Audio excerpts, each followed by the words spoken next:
Hello, and welcome back to CS500 Design and Analysis of Algorithms. We are talking about amortized analysis.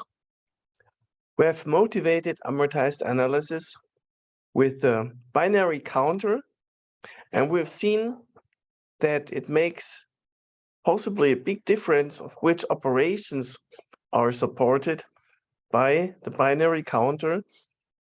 Only increment has an amortized cost, which is constant, 2-bit flip, an amortized case in a binary counter incrementing, but when also allowing for decrementing, then the amortized cost jumps and becomes as bad as the worst case cost. Recall that in the worst case, almost all bits of a counter can flip due to repeated carries. And when we have both increment and decrement, then one can align the increment and decrement such that repeatedly all the carries flip during increment and are reverted during decrement. And this cannot happen when we only have increment. Then we also considered binary counter where generalizing addition, generalizing adding 1, which is a power of 2, adding powers, arbitrary integer powers of 2. And we saw that there still the amortized cost is constant, is still only 2.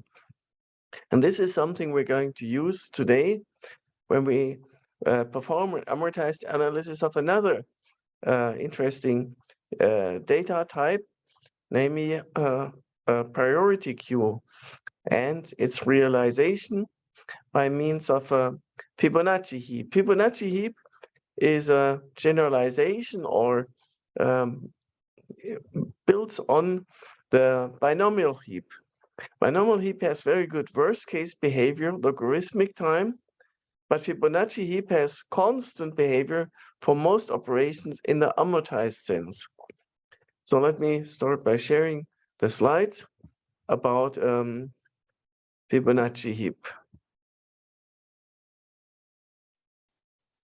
Yes, so here you see Fibonacci heap is a collection of relaxed binomial trees.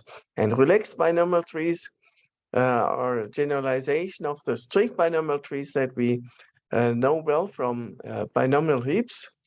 And the relaxation is that in a relaxed binomial tree, one of the binomial subtrees can be missing. Moreover, the binomial subtrees that are under the root here may in turn be relaxed binomial trees. So that's two generalizations.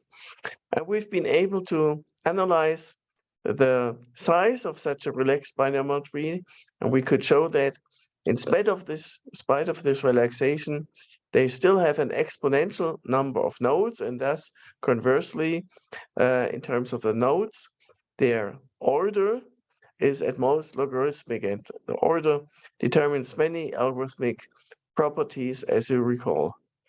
So that was our definition of a relaxed binomial tree, which has at most logarithmic order. And then we considered Fibonacci heaps, which are collections of relaxed binomial trees, whereas binomial heaps are a collection of strict binomial trees. Fibonacci heaps are a collection of relaxed binomial trees. More precisely, a Fibonacci heap is a list of T heap-ordered relaxed binomial trees with a pointer to the minimum. And T, that's important here, can be very large. In a binomial heap, we could have at most logarithmically many different binomial trees, because every order of a binomial tree may occur only once. And since the binomial trees size grow exponentially, that means in turn the number of, or even the order of the largest binomial tree in a binomial heap can be at most logarithmic in the number of nodes, and therefore there can be at most logarithmically many binomial trees in a binomial heap. in the generalization here, the Fibonacci heap, this is not the case anymore. A Fibonacci heap can contain relaxed binomial trees of various orders repeatedly. And that, on the one hand, has benefits. It's much easier to maintain, right? We don't need to consolidate. Remember the consolidation operation in binomial heaps, where we would repeatedly merge two binomial trees of same order in order to make every order occur at most once. And in the analysis, we saw that this is basically the same as binary addition, and therefore could be done in logarithmic time. Fibonacci heaps are not consolidated. There can be many relaxed binomial trees of same order repeatedly, and therefore this list can also be very long. So on the one hand, this is easier to maintain. On the other hand, when such a list degenerates, algorithmic properties also degenerate and become very slow. And that's where the amortized analysis kicks into the, namely we will see that in the worst case, Fibonacci heap can behave very, very badly. It can become very degenerate, but this worst case is kind of a rare case. And we're going to apply amortized analysis to show that in the amortized setting, almost every operation on the Fibonacci heap as a priority queue has constant cost. Only one operation has logarithmic amortized cost, and that's the ExtractMin operation. And basically the reason is that during the ExtractMin operation, also some consolidation takes place.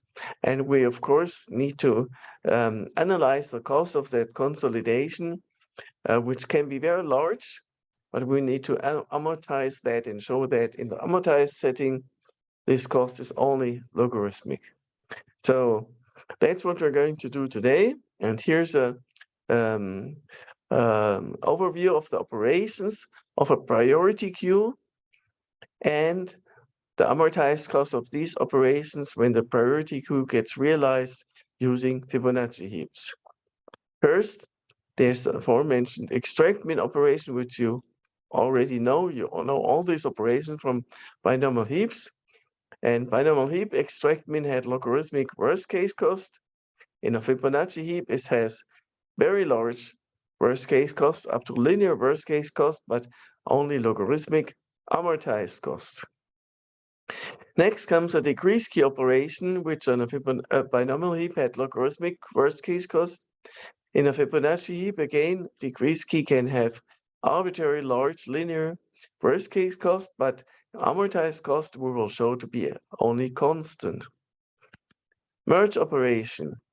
Merging two binomial heaps had logarithmic worst case cost. That's one of the advantages over, let's say, AVL trees. For merging two Fibonacci heaps can be done in constant cost. Actually, also in the worst case, namely we simply concatenate the two lists of the two Fibonacci heaps without caring about consolidation, without caring about repeated orders of the relaxed binomial trees in that Fibonacci heap. So that merging operation has constant worst case, but now it turns out that the amortized analysis here is more subtle. Remember, when we perform an operation, we also need to take care of our bank account, or actually, when analyzing Fibonacci heaps, we're going to maintain two bank accounts. Keep a watch out when we analyze the merge operation, which easily is seen to have constant worst case cost, but we will also need to make sure it has constant amortized cost, namely taking into account how the balance of the bank accounts changes. Then we consider the insert key operation, insert key, constant amortized cost, and create operation, constant cost, both worst case and amortized cost. So that's all planned for today. And let's start with a ExtractMin operation. Remember, ExtractMin First step is easy, to find the minimum. Where's the minimum? Well, the minimum is in some of the roots, because we're talking about heap-ordered relaxed binomial trees. Heap-order means that the elements in the higher layers are smaller than the elements in the lower layers, and in particular, the element in the root is the smallest element. Now, that remains the question, which root, whose relaxed binomial tree, and that's where the min pointer comes into play. The min pointer points to the root of the least root of all the relaxed binomial trees. So finding the minimum is easy, but then we need to extract that. That means we need to remove it. And so let me show how we remove a minimum. We start similar to the binomial heap case, and we remove the relaxed binomial tree from that list. So here we delete the target of the minim pointer. That's what we do here. Let's say this is the relaxed binomial tree whose root contains the least element, and we delete that root. Then we create orphans. Now in the binomial heap case, we would convert these orphans to another binomial heap and then merge the two binomial heaps, and at that time also consolidate both. Here, we're doing almost the same. We convert these relaxed binomial trees into a Fibonacci heap and then merge those two Fibonacci heaps. But during the regular merge operation, we don't consolidate, whereas here in the ExtractMin operation, now a consolidate phase follows. What does it mean to consolidate? It means that now we make sure that the list of heap-ordered relaxed binomial trees contains each order at most once. So that's something we did also in a binomial heap case. Whenever there was two orders, same orders, we would merge the two binomial trees to reduce the redundancy, and we do the same here. So whenever we have two relaxed binomial trees of same order, then we kind of merge them. So this can be done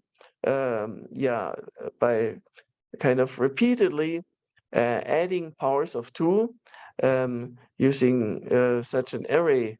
So we maintain an array.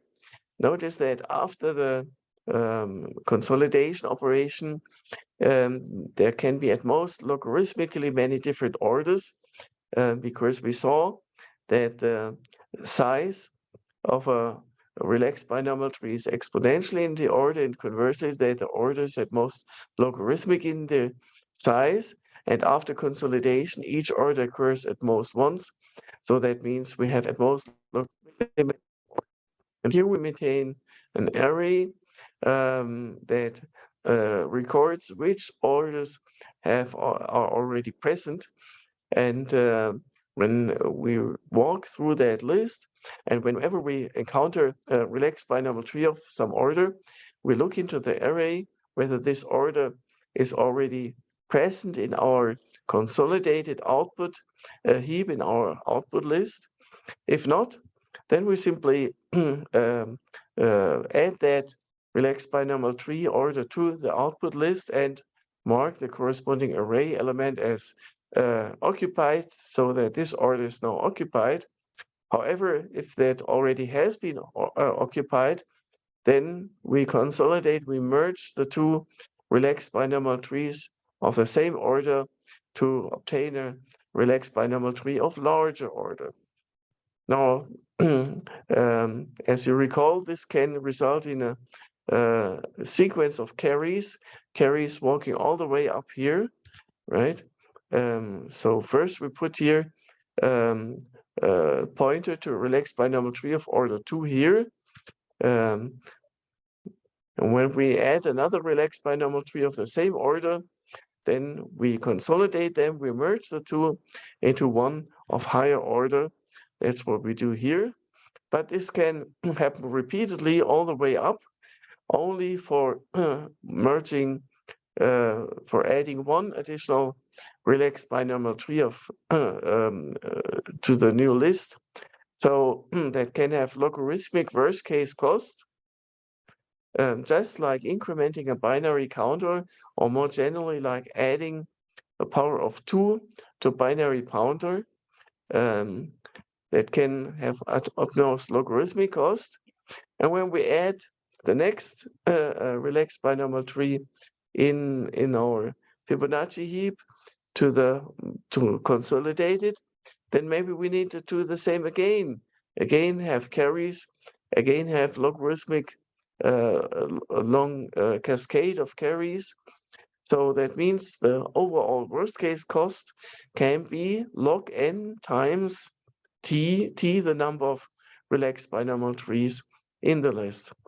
And we say that again, consolidating can have worst case cost t times log n, which is of course bad, because I promise you that ExtractMin operation has only log n amortized cost independent of t. And this is now where the amortized analysis comes into account. Then we need to devise a policy for our bank account, or differently, we need to devise a potential function in such a way that when this worst case happens, when the consolidation costs takes running time t times log n, then we have already accumulated in our bank account sufficient funds to kind of pay for that, and thus amortize for that large exceptional cost and charge the user basically only logarithmic cost also in this case. So how do we maintain our bank account? What is the bank account balance? It turns out that we maintain a bank account that stores T dollars when the Fibonacci heap has T heap ordered relaxed binomial trees in them. And we say that again, when we're dealing with the Fibonacci heap, which consists of T heap ordered relaxed binomial trees, then our bank account will make sure that it already has T dollars.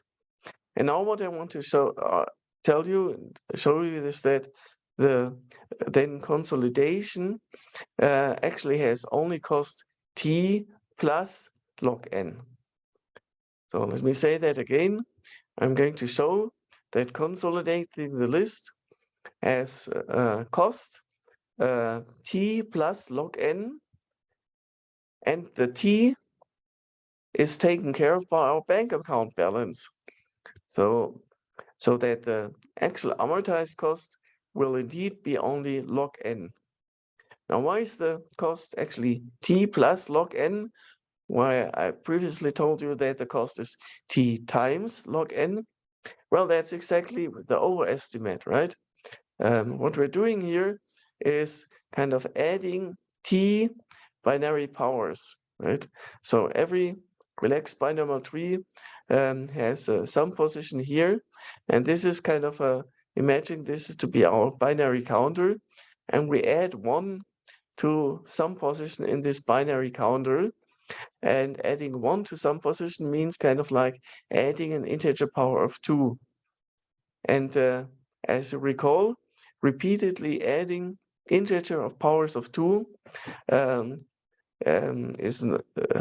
does not have t times log n worst case cost. That was an overestimate, but it has cost 2 times t. That was our analysis of repeatedly adding powers of 2 to a binary counter.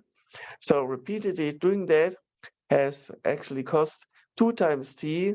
So we can pay for that with our bank account, provided that our bank account has balance, well, not t, but 2 times t. And then, well, we need to do that only once, walk up all the way up to log n. So that means that the amortized cost is indeed log n, because the t is taken care of by our bank account. So that's the message here. Our bank account will make sure to store $2 t whenever we have a Fibonacci heap, when our Fibonacci heap contains two T heap ordered relaxed binomial trees. How do we make sure of that? Well, we make sure that whenever Fibonacci heap is created, remember our create operation creates a Fibonacci heap with one element and therefore with one relaxed binomial tree. During the create operation, we make sure to put $1 into our bank account. So that kind of increases the cost of the create operation, but it's only constant. And during the merge operation, we have two Fibonacci heaps, one with T elements and one with T prime elements, let's say. But the first comes with a bank account balance of T dollars. The second comes with a bank account balance of T prime dollars. So when we merge them, we can simply merge the two bank accounts and also make sure that after the merge operation, we have T plus T prime dollars. So in conclusion, yeah, we can, and we have to adopt our operations that I showed you so far to make sure that whenever a relaxed binomial tree is inserted into this list, that we then also charge the user sufficiently overhead so that we can put one additional dollar into our bank account, so that when we do have to consolidate during ExtractMin operation, we have sufficient funds in our bank account balance to kind of amortize for that. So that's ExtractMin operation, the algorithm, and the analysis, more precisely, the amortized analysis, where, as I promised you, we have exploited what I taught previously, namely exploited that we already have performed an amortized analysis of repeatedly adding integer power of 2s to a binary counter. So yeah, that's why I talked about that before, to motivate that and for pedagogical preparation, because we really need it here. So that's the ExtractMin operation. And I'm going to briefly pause here to give you the opportunity to digest that and possibly ask some questions about the ExtractMin operation before we proceed to the next operation, namely the DecreaseKey operation. And here we're back. Thank you very much for your questions and for giving the opportunity to answer them in the chat. And as promised, now we move on from the ExtractMin operation and its amortized analysis, in particular consolidation, to the DecreaseKey operation. And keep in mind that we need to make sure whenever we the number of trees in the Fibonacci heap list increases, we also need to charge the user overhead in order to accordingly increase our bank account balance. And this is what happens here. So here's a DecreaseKey operation, which we show to have constant amortized cost, including the overhead from maintaining the bank account balance. So what do we do with the DecreaseKey operation? Remember, first we locate the tree in which the node is to be, the node's key value is to be decreased. The node whose key value is to be decreased is provided by the user with a pointer. So let's say, for example, this key value is to be decreased, and decreasing that key value may violate the heap order, same as in the binomial heap case. And in binomial heap case, we would then restore the heap order by kind of bubbling up that node that has become smaller. But bubbling up can take up to logarithmic time, because that's a possible height of such a relaxed binomial tree, the height being equal to its order. And we cannot afford that. We cannot afford bubbling all the way up. in constant amortized cost, unless we have made sure that there's a bank account to pay for that. And actually, we want to make sure that we can do that in constant amortized cost. So here's the algorithm for the decrease key operation first, and then we're going to analyze that. The algorithm will do the following: whenever the decreasing the key value turns out to violate the heap order, then we simply cut that subtree off the relaxed binomial tree, and thus kind of trivially resolve the violated heap order. So before we would kind of, in a binomial heap case, we kind of try to restore the heap order. Here we simply cut off and add the cut-off tree to the Fibonacci heap. So that's what we did here. But the thing is, cutting off a subtree turns a strict binomial tree into a relaxed binomial tree, and cutting off a subtree from a relaxed binomial tree is not even permitted. Also remember, adding a tree to this list, we need to charge the user extra, since now the number of trees in the list has increased, and we need to update our bank account balance. So what we need to do is here first place a mark to the parent of the subtree, which we have cut off. So we cut off the subtree, but then we need to mark its parent to indicate that this is now not a strict binomial tree anymore, but a relaxed one. That's the purpose of this mark. Now, what happens if the root has already been marked? If the root has already been marked, that is, we are already dealing with a relaxed binomial tree where we cannot cut off a second subtree again. That would violate the definition of being a relaxed binomial tree. So if the root already has been marked, then what we do is we reset that mark and cut off the subtree of that root and put that into the Fibonacci heap again. Then we mark the parent of the subtree that we have just cut. If that parent has already been marked, then we remove the mark, reset the mark, and cut that off and put that into the Fibonacci heap and mark the parent of that, and so on. So that means this operation of cutting, marking, if marked, reset, cut, can cascade all the way up, much like the bubbling operation that we discussed with the Fibonacci heap. But this bubbling up can take up to logarithmic time, but we're going to charge for that with a bank account. So we're going to maintain another second bank account to make sure that this all this bubbling can be paid for from the second bank account, so that the user only needs to pay constant cost for the decrease key operation.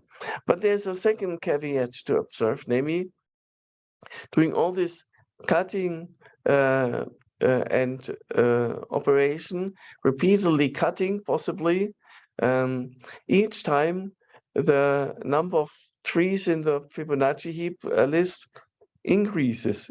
T here decreases. So that means during each of these operations, T increases, and now recall our policy of our bank balance for T, which bank account which should have $T stored in it. So during all this repeatedly, repeatedly cutting, we also need to increase the balance of our bank account. So now we have double the problem, right? So all this repeated cascaded cutting is expensive, can cost at most logarithmic. But on top of that, we also need to charge for the increased number of trees in the list, namely for topping up our bank account balance for the ExtractMin operation. So that means we need to somehow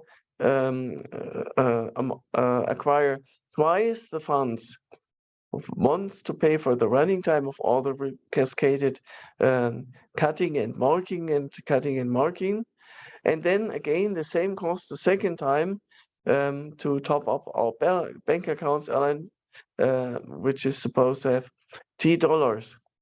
Now how do we do that?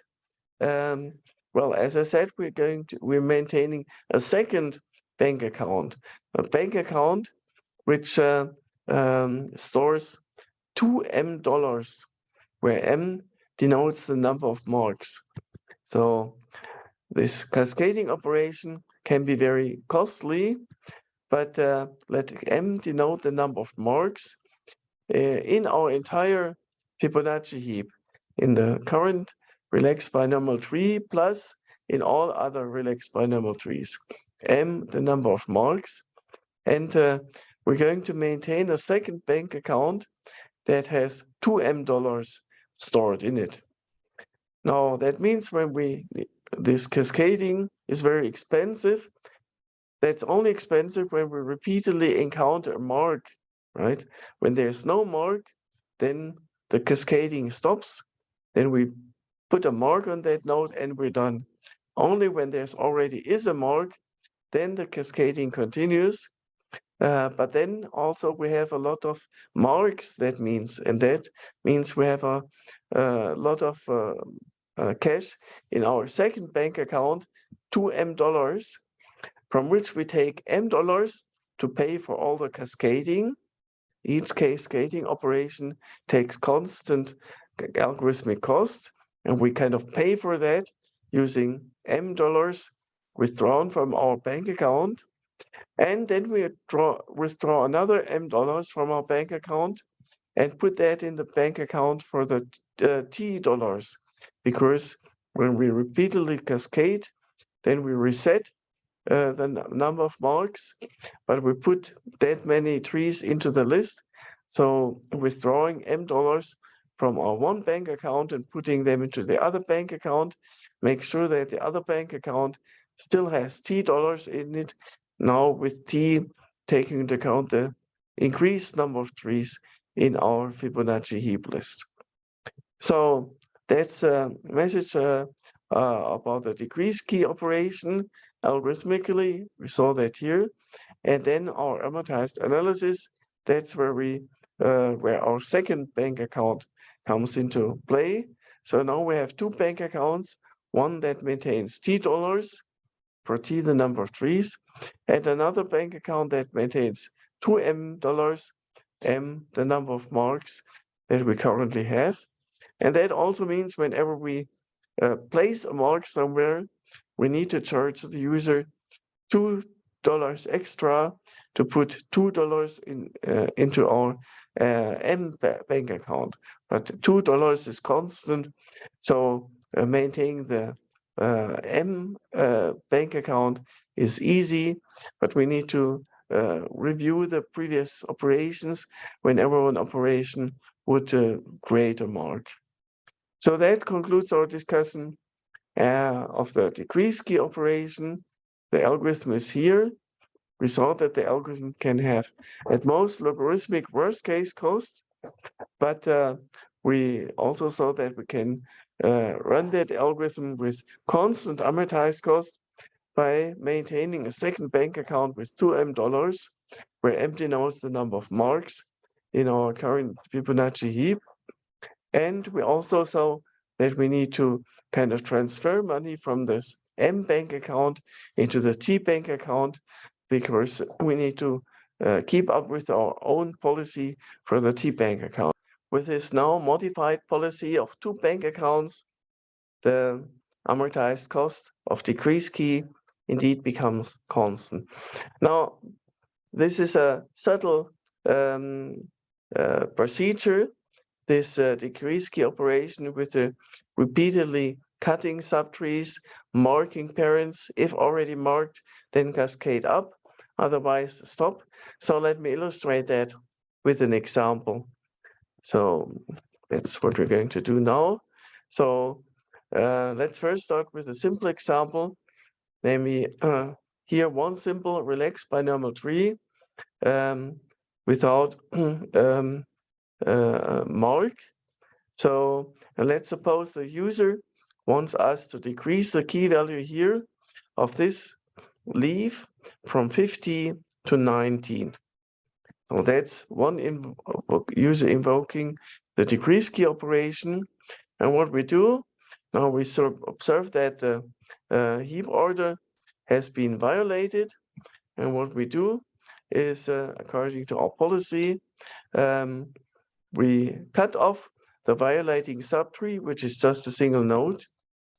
And then we mark its parent to indicate that we have removed the subtree, to that we have proceeded from a strict binomial tree to a relaxed binomial tree.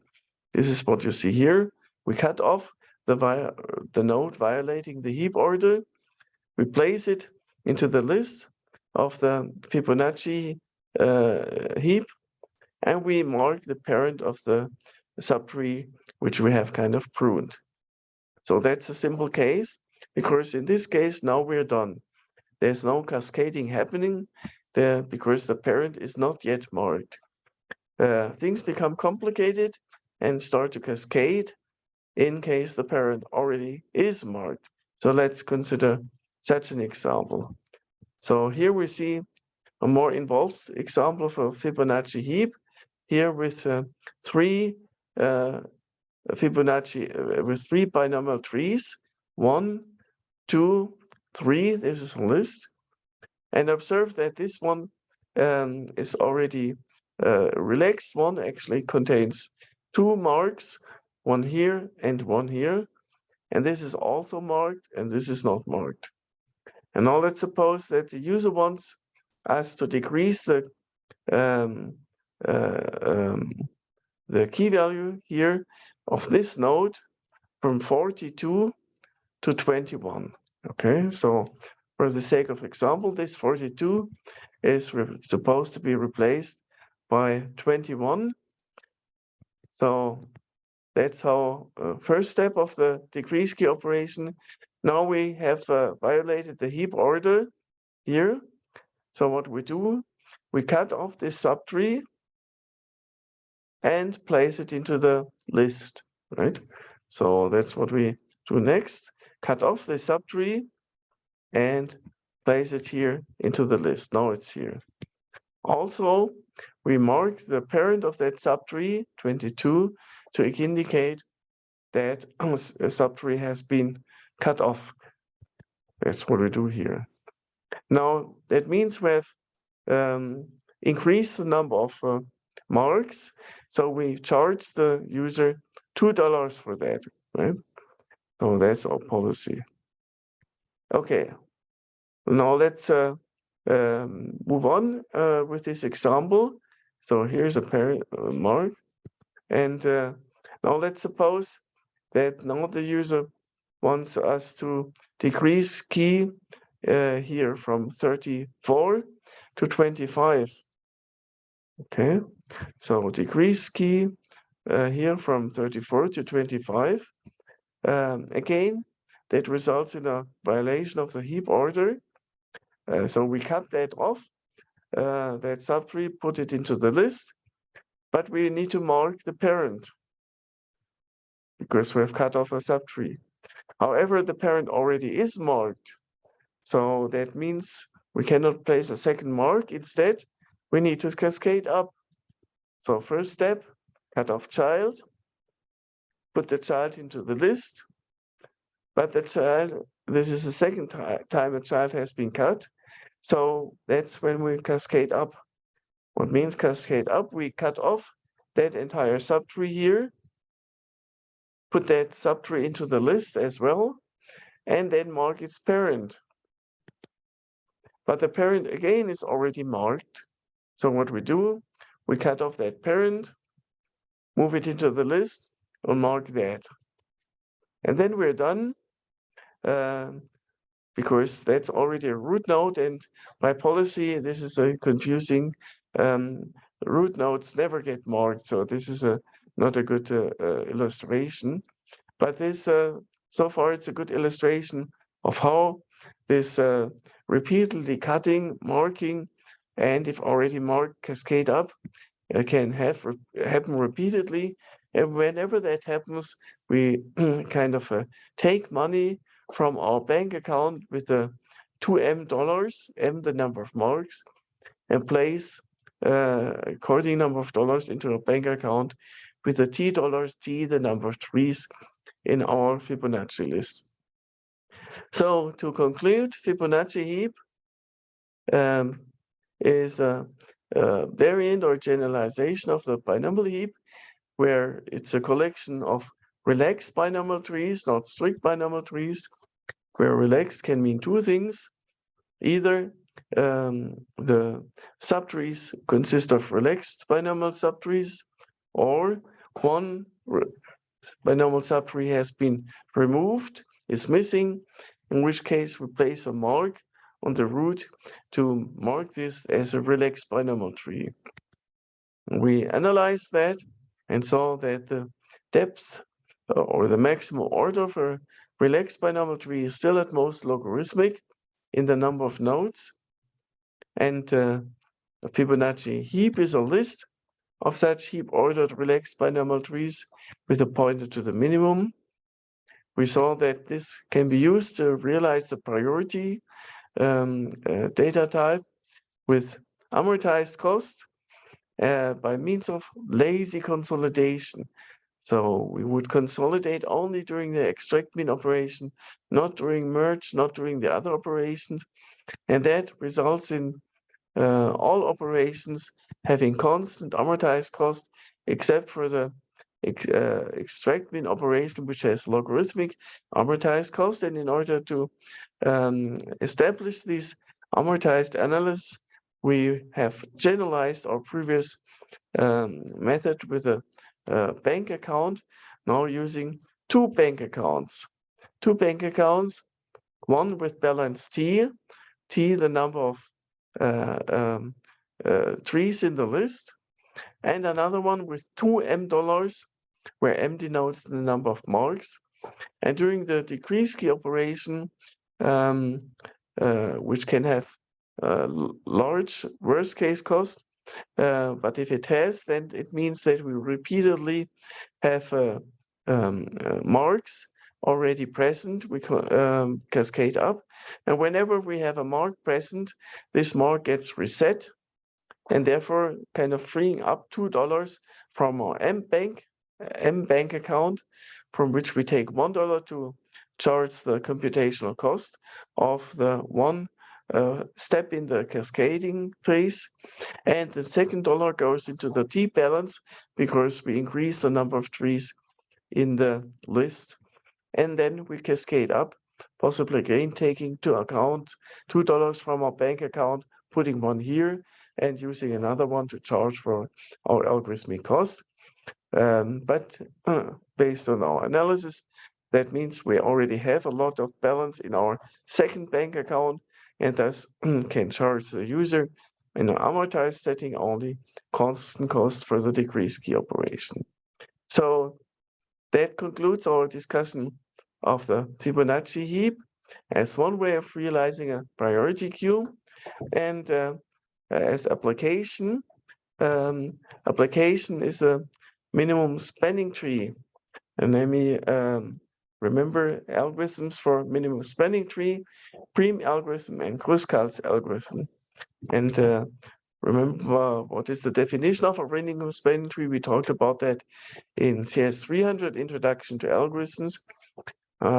First, a tree. A tree is a connected undirected graph without cycles. Yeah, that's maybe not the definition of a tree that suits well your intuition, but take a moment of time to convince yourself that this is exactly what you imagine a tree to be. So let's take a short break here so that you can convince yourself that this is indeed a tree. Right, so this is a tree, and we're going to discuss weighted trees, edge-weighted trees. That is trees and graphs where we have a set of edges, and each edge is assigned a weight, which can be a positive real number. And the edge weight should reflect that the underlying graph is underacted. So whenever we have an edge from U to V, we also have an edge from V to U, backward edge. And both edges should have the same weight, which should be finite. So that's a formalization of weighted undirected graph. And here's an example. Yeah, you see, this is an example of a weighted undirected graph where the weights are, in this case, integers that are drawn next to the edges. So the vertices are labeled with letters, and the edges are labeled with integer weights. And some edges are drawn fat, and I'll explain that in a minute. Namely, we call the definition of a minimum spanning tree. A minimum spanning tree of this edge-weighted graph is, first, it must be connected. So it's a connected subset of the edges. So that's a spanning property. It must include all vertices. That's also the spanning property. And among all connected subgraphs of the edges, which include all vertices, a minimum spanning tree must be one that has least edge weight, least total edge weight. So whenever we sum over all the weights of all the edges in this subset, that's the total edge weight. And whenever we choose a different subset of edges, which is connected and includes all vertices, then the different subset must have a larger edge weight, or the same, because it need not be unique. So that's a definition of a minimum spanning tree. And any minimum spanning tree, notice that we don't really define tree or require tree here as a condition, but that's a simple consequence. It is almost automatically tree. Why? Well, because if it is connected on the one side, right? And it doesn't have cycles. Why does it not have cycles? Well, if it has a cycle, then that means we can drop one node from one edge from that cycle without violating connectedness. So whenever we have this being connected, and whenever there's a cycle, then we can drop one edge. And since our edges have positive weight, dropping an edge only decreases the total edge weight. This is different if we were to allow for negative weights, then dropping an edge could actually increase the weight, but here we only consider positive weights. So how do we calculate a minimum spanning tree given a weighted undirected graph as input?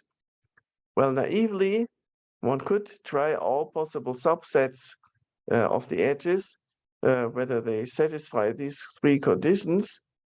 But that's exponential time algorithm because there are exponentially many possible subsets. So Prim's algorithm is famous for boiling down that naive exponential time to a polynomial time algorithm. So what is Prim's algorithm? Here you see an illustration of Prim's algorithm in pseudocode and its execution at an example input graph. So this is a specification. Input is such an edge-weighted graph with positive edge weights. And the Prim's algorithm uses and builds on a priority queue. That's what we've discussed, priority queues all the time. First, it initializes the priority queue, namely it puts into the priority queue all vertices. So priority queue has for each vertex becomes one node in the priority queue, and the key value of that priority queue is the distance of that priority queue to the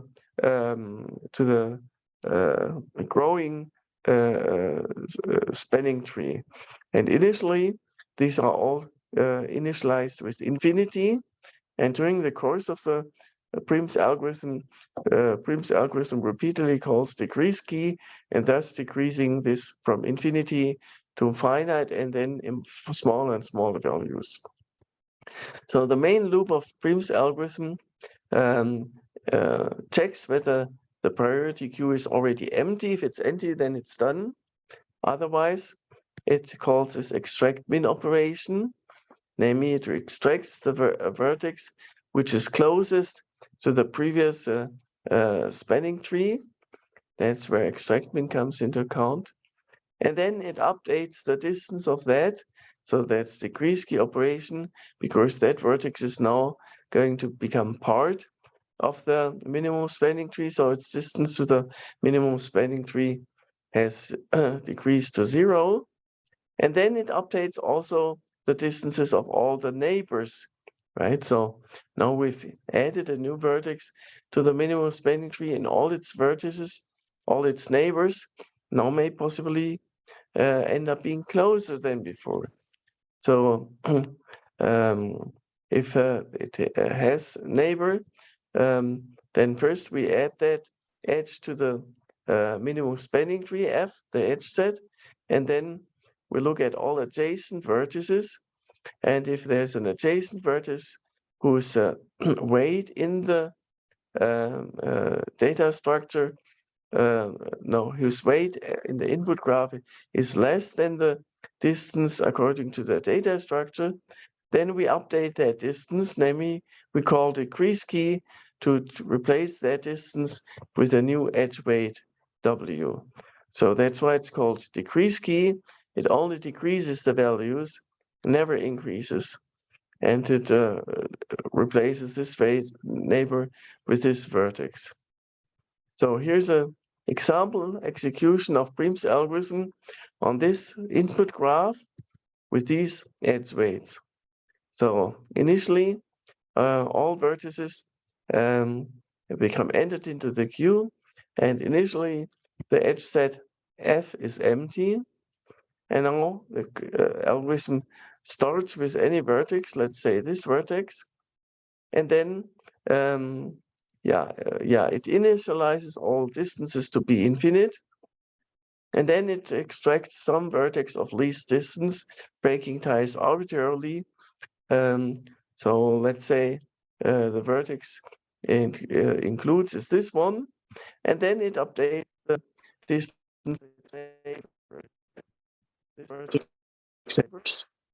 This vertex is now part of the growing minimum spanning tree. So that means its neighbors' distances now get updated from infinity to 9, this one from infinity to 6, and this one from infinity to 11. That's what happens here during this execution of this subloop and the first execution of the ExtractMin operation. Next, Prim's algorithm performs ExtractMin again, which is a vertex with least distance. Well, it's this one, right? This one has least distance to this so far trivial spanning tree.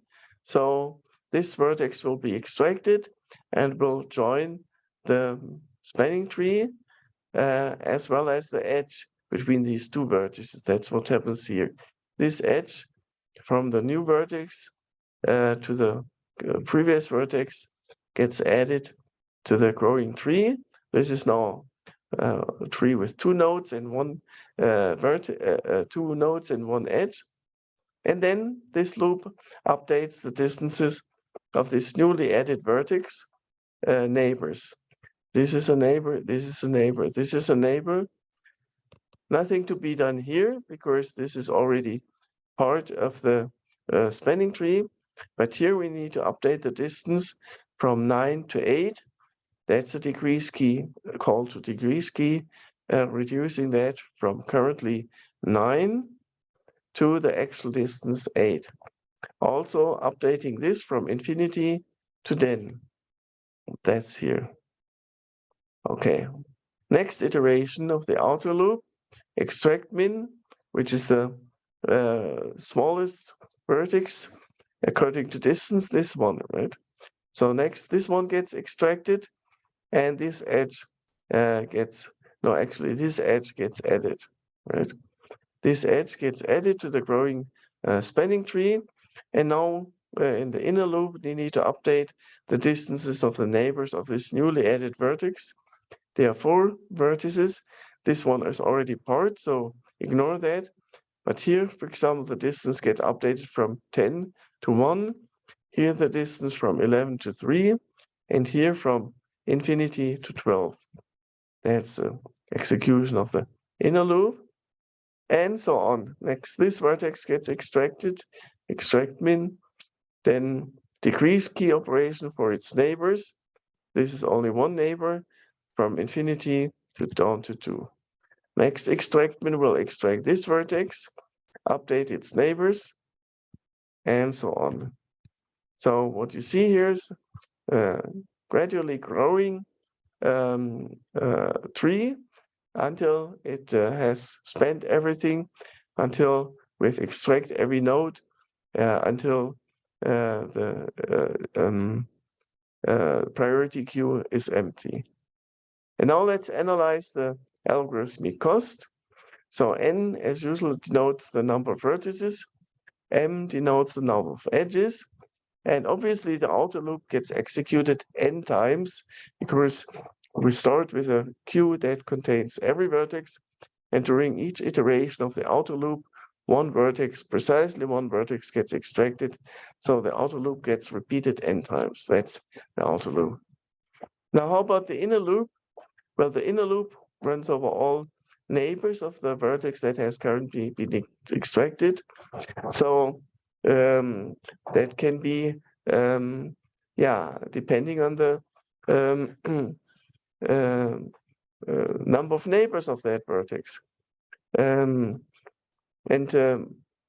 important thing to observe here is that the inner loop actually runs over edges on closer inspection. Namely, every edge gets visited at most once. So during the next iteration of the outer loop, different edges get tested here in the for loop. So the inner loop, or total number of execution of the inner loop, is m times the number of edges. So we don't multiply something by the number of execution of the outer loop, but we only analyze how often the inner loop body is executed in total, and we see that this is total m times. So that's what we see here, m times the number of edges times. And in general, for a connected graph, this is at least n, and for a dense graph, this can be at most n squared. So since this inner loop gets executed more frequently, that means that the DecreaseKey operation here is kind of dominating the cost of Prim's algorithm. The ExtractMin operation gets executed n times, DecreaseKey operation gets executed m times, and m is almost always greater than n. So we should choose an implementation of a priority queue where the DecreaseKey operation is as cheap as possible, possibly at the expense of an ExtractMin operation. Moreover, we're not really interested in the worst case cost of this DecreaseKey operation, but in the amortized cost, because it gets executed repeatedly. That's exactly the whole point of amortized analysis, namely when something gets executed repeatedly, it doesn't matter when, sometimes it's expensive. The total cost is really what matters, and the total cost by definition is the amortized cost times the number of executions. So we should have a priority queue where the amortized cost of DecreaseKey is as small as possible, and the amortized cost of ExtractMin, which is also executed repeatedly, may be slightly larger. And the binomial heap data structure is already pretty good. It has logarithmic worst case cost for ExtractMin, logarithmic worst case cost for DecreaseKey, but we can do slightly better. Namely, by using a Fibonacci heap to realize the priority cube, because in a Fibonacci heap, the decrease key operation has only constant amortized cost as opposed to logarithmic for the binomial heap. So in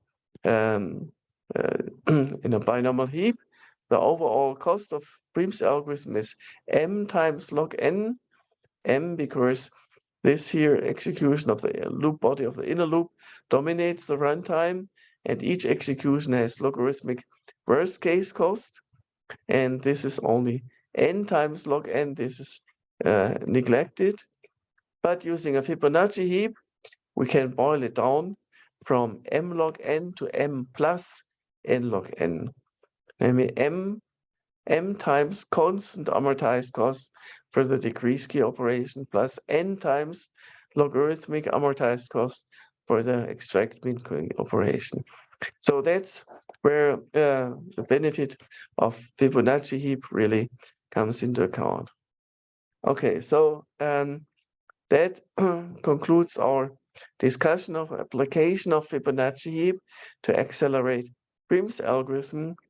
And next time, we're going to talk about accelerating Kruskal's algorithm for minimum spanning tree. So let me conclude by reminding you of Kruskal's algorithm and analysis of Kruskal's algorithm. So Kruskal's algorithm where Prim's algorithm grows one tree until it becomes spanning. Kruskal's algorithm grows a forest of trees and repeatedly merges two trees until in the end there's only one tree remaining. We say that again. Prim's algorithm grows one tree until it becomes spanning. Kruskal's algorithm starts with a spanning forest and repeatedly merges two trees in the forest until only one tree remains, and all the time the forest is spanning, so at the end it's also spanning. So here's an example execution. Kruskal's algorithm starts with this.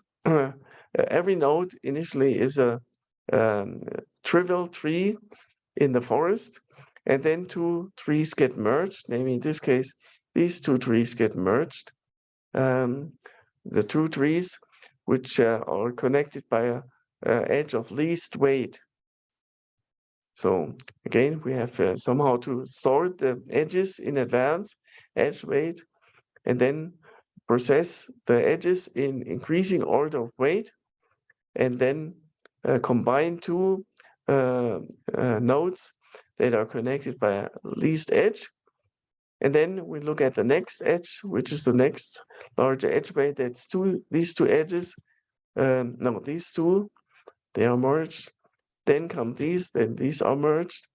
Next come 5, these two, and then come 7. No, if we choose this edge, then we create a cycle which is redundant, not permitted. So we drop that edge and look at the next edge of weight 7. Wait, first we need to process this edge of weight 6, and then this edge of weight 7, and then x of weight 8, then edge of weight 9, but this would create a loop, right? So then 10, but this would also create a loop. Then 11, that would also create a loop. And 12, that would also create a loop. And so we're done. So this is one example, execution of Kruskal's algorithm. And to remind you of the pseudocode again, input consists of a undirected graph with positive add weights. And initially, Kruskal's algorithm creates singleton trees, a forest of singleton trees, namely making each vertex just one singleton tree, and then process the edges in increasing order of weight. So suppose the edges weights have already been sorted. And if the endpoints of the two edges are already in the same tree, then that means we would create a cycle when adding that edge. So we discard that. Only if they do belong to different trees, to different subsets, then that edge gets added to the output spanning tree, and put differently, these two vertices, or the two trees corresponding to these two vertices, are merged using the union operation. And yeah, so how can we realize this union operation, and how can we realize to check whether two vertices belong to the same tree or the same subset? This is where the disjoint set data structure comes into play that we're going to analyze next time. So to wrap things up, Kruskal's algorithm for minimum spanning tree builds on a disjoint set data type, while Prim's algorithm builds on the priority queue. And we have analyzed Prim's algorithm with a Fibonacci heap, where the amortized analysis exhibits its strength, repeatedly executing the ExtractMin operation more frequently than executing more frequently executing the DecreaseKey operation than executing the ExtractMin operation. And that's where Fibonacci Heap really succeeds with its lower amortized cost for the DecreaseKey operation, constant amortized cost. And next time we're going to analyze different realizations of a disjoint set data structure, making sure that find set constant amortized cost, and the union operation is provided in very small, almost constant amortized cost. So that's our plan for next time and all for today. Thank you very much for your attention, and see you next time.